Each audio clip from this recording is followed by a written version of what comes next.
नमस्कार।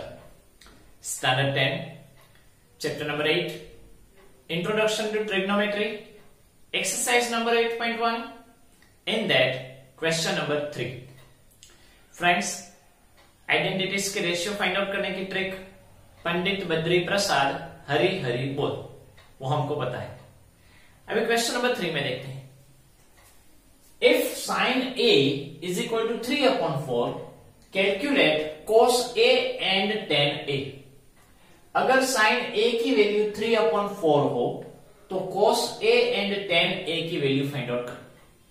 फ्रेंड्स, यहां पे आपको कौन सा ट्राइंगल है वो कुछ दिया नहीं है, तो राइट एंगल कौन सा है वो भी नहीं पता, लेकिन आपको कहा है साइन a, मतलब a कभी भी राइट एंगल नहीं होगा। इस तरह से जब क्वेश्चन होंगे तब उसमें राइट एंगल ट्राइंगल ही आपको बनाना है। तो यहां पे हम पहले राइट एंगल ट्राइंगल बनाते हैं। तो इस राइट एंगल ट्राइंगल में हम a है वो कहीं पे भी लिखेंगे। यहां पे राइट एंगल बन रहा है, वहां पे a नहीं आएगा क्योंकि साइन a है। तो हम एबीसी ट्राइंगल मानकर यहां पे a लिख देते हैं, यहां पे b दे दिया, यहां पे c दे दिया। ओके, अभी साइन a, तो साइन a, साइन का मतलब पंडित पहला ही आता है, पंडित बद्री प्रसाद, पंडित का p अपॉन हरि हरि बोल में पहले हरि का h, मतलब क्या है perpendicular upon hypotenuse is equal to क्या होगा 3/4। कंपेयर करो, perpendicular is equal to 3 and hypotenuse h is equal to 4। मतलब पहले आपको value p and h direct दिए जाते थे, यहां पे आपको फ्रैक्शन फॉर्म में दिए गए हैं। तो आपको कंपेयर करके फाइंड आउट करना है कि भाई परपेंडिकुलर की वैल्यू 3 है, हाइपोटेन्यूस की 4 है। तो इसमें हाइपोटेन्यूस क्या है 4, वो तो हमने लिख दिया।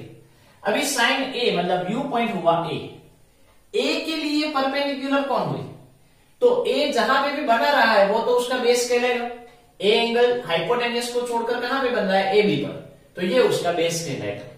तो BC मतलब उसकी ऑपोजिट साइड उसके लिए परपेंडिकुलर कहलाएगी, मतलब ये हुआ 3। क्लियर। थर्ड साइड आपको पता नहीं है क्या होगी, तो थर्ड साइड पहले फाइंड आउट कर लेते हैं। तो थर्ड साइड के लिए पाइथागोरस रूल, एज पर Pythagoras theorem, hypotenuse square is equal to sum of square of other two sides, जो अभी तक हमने समझ लिया है। AC मतलब 4, AB की वैल्यू पता नहीं, BC की वैल्यू 3, 4 स्क्वायर यानी 16, AB पता नहीं, 3 स्क्वायर यानी 9, प्लस 9 इस साइड आएंगे तो -9, 16 - 9 यानी 7। तो AB की वैल्यू आई √7। यहां पे क्या होगा √7।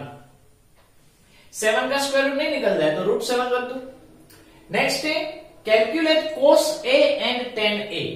अभी cos A मतलब व्यू पॉइंट A और cos फाइंड आउट करना है, और दूसरा है tan A, तो tan A view point A और tan फाइंड आउट करना है। तो हमारा रूल पंडित बद्री प्रसाद, पहले है साइन फिर cos फिर tan। तो cos के लिए क्या आया पंडित बद्री, बद्री का B, प्रसाद प्रसाद मतलब P, हरि हरि हरि का H आया तो अपन क्या आएगा H। बेस क्या है A के लिए, व्यू पॉइंट A है तो बेस कहलाएगा AB और हाइपोटेन्यूस कहलाएगी AC, मतलब AB अपॉन AC मतलब √7/4। नेक्स्ट है 10, पंडित बद्री प्रसाद, प्रसाद का P, हरि हरि बोल, बोल का B, परपेंडिकुलर लाइन हुई BC, A का व्यू पॉइंट तो ऑपोजिट उसकी परपेंडिकुलर कहलाएगी, तो BC और बेस हुआ AB, तो BC अपॉन AB, BC की वैल्यू है 3, AB की वैल्यू है √7। तो इस तरह से हम cos A and tan A की वैल्यू फाइंड आउट कर सकते हैं। Next question, now question number 4। Given 15 cot A is equal to 8, find sin A and sec A। 15 cot A, क्या दिया गया है 15 cot A is equal to क्या है 8। तो 15 को दूसरी साइड जाने दो, तो क्या हो गया cot A is equal to 8/15 हो गए। जैसे फ्रेंड्स आगे वाले सम में था वैसा ही हो गया कि नहीं। अभी कोट यानी क्या 10 का इनवर्स, कोट यानी क्या 10 का इनवर्स, 10 यानी क्या पंडित बद्री प्रसाद, प्रसाद का बी, पी हरि हरि बोल, बोल का बी, मतलब P/B उसका इनवर्स, तो क्या हुआ B/P, base upon perpendicular. Clear.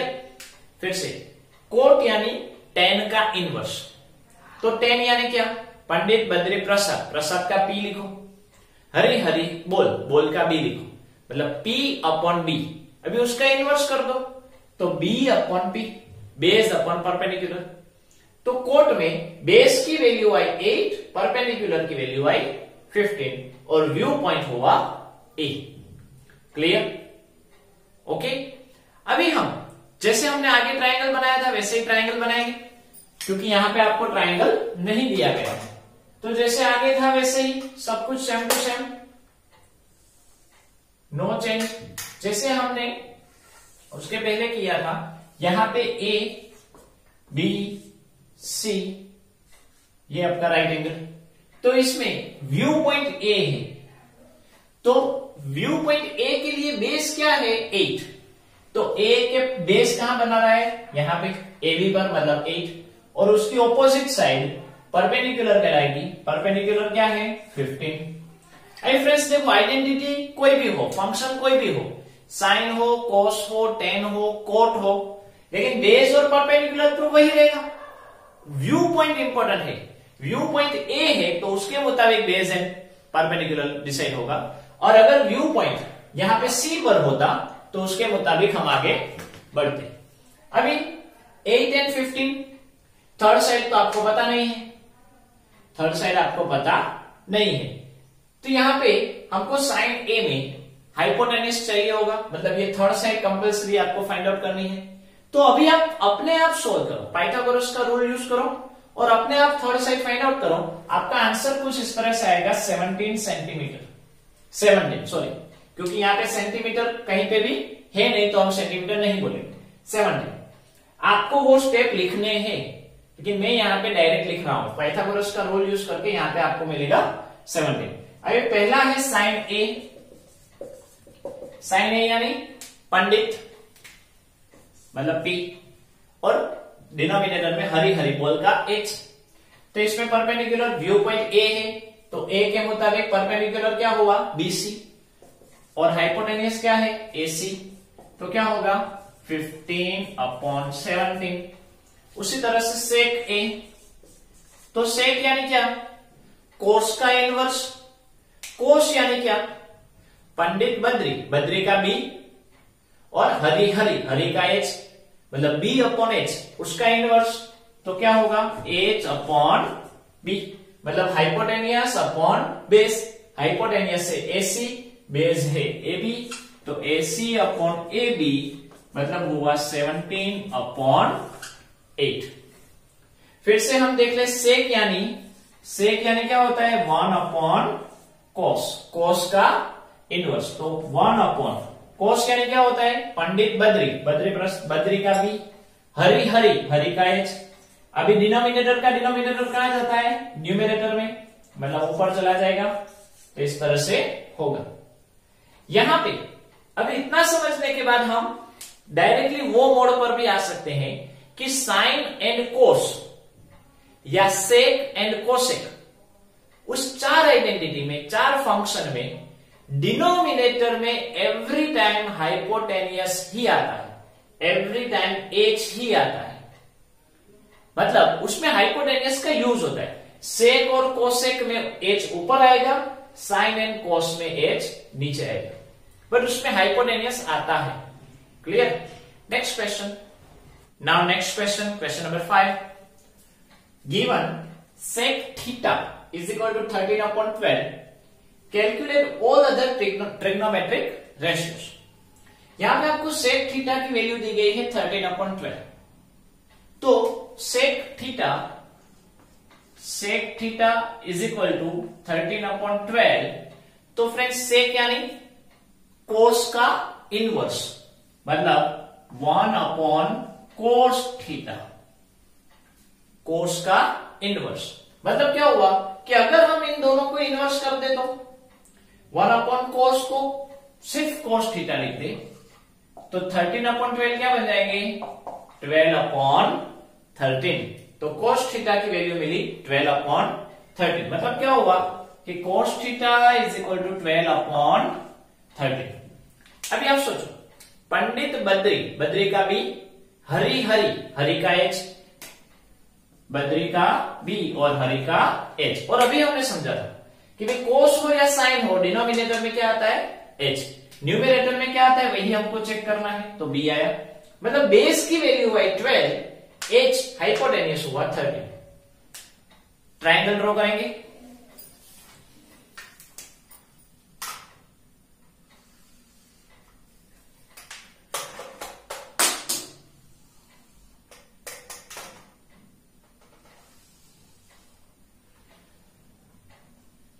Triangle में यहां पे आपको कोई नाम दिया गया है क्या? कुछ भी नेम है? नो। तो क्या करेंगे? तो कोई भी नेम ले लो। मान लीजिए कि हम एबीसी ही लेते हैं। आपने अगर कोई अलग नेम लिया तो भी चलेगा, PQR XYZ something something something. यहां पे आपका राइट एंगल। अभी व्यू पॉइंट कौन सा, ए ले या सी ले? यहां पे तो कुछ दिया नहीं है क्योंकि यहां पे तो डायरेक्ट थीटा है। मतलब क्या कि कोई भी व्यू पॉइंट लेकर आप आगे बढ़ सकते हो। तो जब भी आपको डिसीजन लेना हो तो मेरी दृष्टि से ये इजी रहता है। ये समझ लो थीटा है, कहां पे बेस बनाएगा यहां पे, मतलब ये थीटा एंगल कहां पे बन रहा है बीसी का, तो ये आपका बेस कहलाया और उसके ऑपोजिट साइड मतलब ये आपकी परपेंडिकुलर कहलाए। तो बेस कितना है 12, तो इसकी वैल्यू कितनी आई 12। हाइपोटेन्यूस कितनी है 13, परपेंडिकुलर हमको पता नहीं। तो पाइथागोरस थ्योरम का यूज करके आप AB की वैल्यू पहले फाइंड आउट करो। वीडियो को पॉज करो, AB की वैल्यू फाइंड आउट करो, चेक करो कि क्या आपका आंसर 5 आया। आंसर आएगा 5। आपको वो लिखना है, स्टेप लिखने हैं और 5 किस तरह से है वो दिखाना है, जो हमने हमारे अगले वीडियो में किया है वही की। इसलिए अभी हम इसमें नहीं कर रहे। अभी फाइंड आउट करना है calculate all other trigonometric ratios. सारे ट्रिग्नोमेट्रिक रेशियो को फाइंड आउट करना है ऑल। तो पहले है साइन थीटा। साइन यानी पंडित बद्री प्रसाद, तो पंडित का पी आया। और जैसे आपने समझा था साइन हो तो डिनोमिनेटर में एच ही आता है। तो इसमें अभी परपेंडिकुलर क्या हुआ AB और हाइपोटेन्यूस हुआ AC। तो क्या हुआ AB/AC। AB की वैल्यू 5, AC की वैल्यू 13, तो मिला 5/13। नेक्स्ट है कोसेक। साइन के बाद ऑल अदर कहा है तो हम हमारे फॉर्म में हम अपने आप ले सकते हैं। हम डिसाइड कर सकते हैं कि हमको कौन सी वैल्यू पहले लिखनी है। साइन का रिलेशन कोसेक के साथ है, मतलब कोसेक थीटा पहले ले लो। कोसेक थीटा यानी साइन का रिवर्स, इनवर्स, साइन का उल्टा, मतलब P/H बन जाएगा H/P, AB/AC बन जाएगा AC/AB एंड 13/5/13 बन जाएंगे 13/5। देखो आपको इसमें कुछ कैलकुलेट करने की जरूरत नहीं पड़ी। नेक्स्ट है सेक थीटा, वो तो आपको गिवन ही है, फिर भी हम लिख लेते हैं, समझ लो। सेक थीटा यानी 13/12 दिए हैं, तो कोसेक सेक थीटा 13/10 है, तो कोस थीटा कितने होंगे, इसका इनवर्स 12/13। क्लियर? मान लीजिए कि आपको इस तरह से नहीं करना है, तो कोस थीटा की वैल्यू क्या आती है, पंडित बद्री का बी आया, कोस है इसलिए डिनोमिनेटर में एच आएगा, बेस क्या है BC, हाइपोटेन्यूस क्या है AC, तो क्या हुआ BC/AC मतलब 12/13 मिल गया। नेक्स्ट है टेन थीटा। टेन थीटा यानी पंडित बद्री प्रसाद का P, हरि बोल का B। तो इसमें परपेंडिकुलर क्या है AB, बेस क्या है BC, तो AB अपॉन BC, मतलब आंसर क्या आया, AB की वैल्यू 5, BC की value 12। And next last cot theta, cot यानी tan का इनवर्स, तो सबका इनवर्स कर दो, P अपॉन B बन जाएंगे B upon P, BC AB upon BC बन जाएंगे BC upon AB, and answer 5 upon 12 है, वो बन जाएगा 12 अपॉन 5। तो इस तरह से हम ऑल अदर आइडेंटिटीज, मतलब सेक को छोड़कर सारी जो रिमेनिंग 5 आइडेंटिटीज है उसको फाइंड आउट कर सकते हैं। Next, now question number 6, if angle A and angle B are acute angles such that cos A is equal to cos B, then show that angle A is equal to angle B। मान लीजिए कि कोई एक triangle में angle A and angle B acute angles हैं and cos A is equal to cos B हो रहे हैं। तो friends cos A and cos B मतलब ट्रिग्नोमेट्रिक आइडेंटिटीज आई, मतलब वो राइट एंगल ट्राइंगल है। कौन से है, राइट एंगल ट्राइंगल है।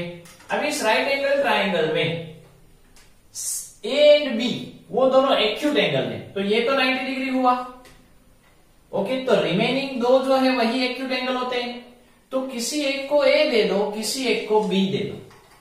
मान लीजिए कि इसको हमने नेम दे दिया C, इसको हमने दे दिया A, इसको दे दिया B, इसको दे दिया C, मतलब A एंड B है वो एक्यूट एंगल हो गए। एक्यूट यानी बिलो 90। मान लीजिए कि ये 2 डिग्री का है तो ये भी 2 डिग्री हो सकते हैं, मान लीजिए ये 30 डिग्री है तो ये 40 डिग्री हो सकते हैं, मान लीजिए ये 89 डिग्री है तो मान ये 60 डिग्री हो सकते हैं, कुछ भी बिलो 90 होंगे, ओके। अभी कहा है कि if cos A is equal to cos B, angle A and angle B इस तरह से है कि cos A is equal to cos B है, मतलब A व्यू पॉइंट रख रहे हैं तभी cos की वैल्यू, B व्यू पॉइंट रखें तभी cos की वैल्यू, उन दोनों में cos की वैल्यू सेम आ रही है।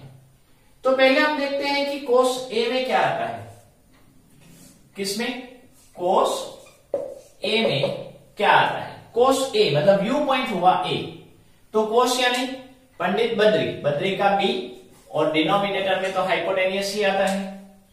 तो यहां पे बेस कहां हुआ, क्या हुआ, मतलब ये एंगल A है वो कहां पे बन रहा है, AC पर बन रहा है, तो क्या हुआ AC, एंड हाइपोटेनियस हुआ AB, AC upon AB, value नहीं दी गई है उसको ऐसे रखो। अभी व्यू पॉइंट हुआ B, मतलब cos B। cos B में हम देखने जाएं तो जहां पे एंगल बन रहा है वो बेस, मतलब BC है वो आपका बेस, सेम बेस अपॉन हाइपोटेनियस ही आएगा BC, और हाइपोटेनियस क्या कहलाएगा, AB, ओके। गिवन क्या दिया है, cos A is equal to cos B, cos A is equal to cos B, reason given. अभी cos A की वैल्यू क्या है, AC upon AB, cos B की वैल्यू BC अपॉन AB, दोनों denominator cut हो जाएंगे, मतलब क्या हुआ, AC is equal to BC, मतलब क्या कि AC ये साइड एंड BC ये साइड, ये दो साइड सेम हुई। अभी फ्रेंड्स ट्राइंगल में दो साइड सेम हो तो उसको कौन सा ट्राइंगल कहते हैं, very good, isosceles triangle. Isosceles triangle में क्या होता है, इन isosceles triangle 2 sides are same, also opposite angles of that sides are equal। दो साइड सेम होती हैं, उसके साथ साथ उसके जो ऑपोजिट एंगल्स होते हैं वो भी इक्वल होते हैं, मतलब BC का ऑपोजिट एंगल हुआ ये A और AC का ऑपोजिट एंगल हुआ ये B, मतलब ये दोनों एंगल भी इक्वल होंगे। तो यहां पे आपको इसके नीचे एक स्टेटमेंट लिखना है कि भाई आइसोसेलेस ट्राइंगल में जो दो साइड इक्वल होती हैं उसके ऑपोजिट एंगल्स भी इक्वल होते हैं। Opposite angles are same in isosceles triangle of same sides. Same side के सामने वाले एंगल्स, ऑपोजिट एंगल्स सेम होते हैं, मतलब क्या हुआ, angle A is equal to angle B, hence prove. Okay, तो इस तरह से आपका ये जो सम है वो फिनिश होगा। तो फ्रेंड्स इसमें आज यहां तक रखते हैं, नमस्कार।